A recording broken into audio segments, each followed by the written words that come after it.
Il-Partit Laburista għandu minnu fih mingħajr ebda tkaxkir ta' saqajn ikeċċi l-ex Prim Ministru Joseph Muscat mill-Partit Laburista. Hija din l-għajta tal-Għaqda Repubblika l-ħamis filgħaxija ġabru fi Pjazza Kastilja fi protesta sabiex apertament jagħmlu t-talbiet tagħhom wara il-rapport tal-inkjesta indipendenti fil-qtil ta' Daphne Caruana Galizia ġie pubblikat.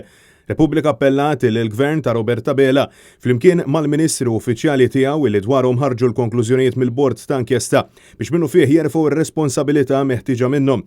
Persuni li nġabru quddiem Kastilja saħqu li l-membri tal-Kabinett għandhom jirreżenjaw minnu fih u minflok ikun ifformat gvern li jeskludi għal kollox lil kull min huwa responsabbli għal-ħtija li sabet din l-inkjesta. Fil-waqt li sostnew li l-Partit Laburista għandu dmir illi jara li ma jkun irrappreżentat mill-ebda persuna illi kienet responsabbli mill-aġir deskritt mir-rapport f'elezzjoni futura.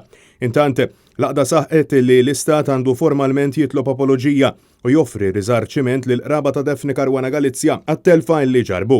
Hija talbet sabiex l-istituzzjonijiet jaġixxu immedjatament sabiex iwettqu l-prosekuzzjonijiet illi l-inkjesta determinat illi misshom ilu illi saru.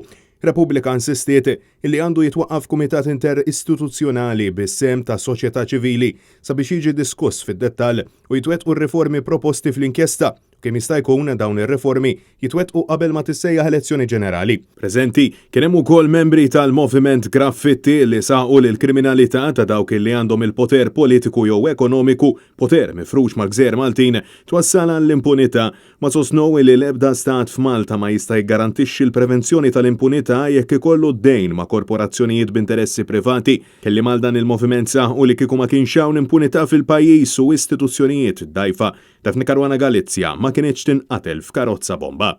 Fil-waqt li tħabbar li membri minn Repubblika talbu sabiex jinfetaħ il-qorti b'urġenza bilan li għada waqt is-seduta parlamentari speċjali uħud mill-membri jitħallew jattendu għalija fl-Strangers Gallery dan wara li l-Speaker Angelo Farrugia rrifjuta t-talba formali tagħhom sabiex jagħmlu propju dan. Intant, eżatt wara li spiċċa l-Eżekuttiv fid-Dar Ċentrali żar Pjazza Kastilja l-kap tal-Partit Nazzjonalista Bernard Grech, akkumpanjat mis-sinjura tiegħu Anne Marie Grech. Preżenti kien hemm ukoll numru ta' deputati u kandidati tal-Partit Nazzjonalista.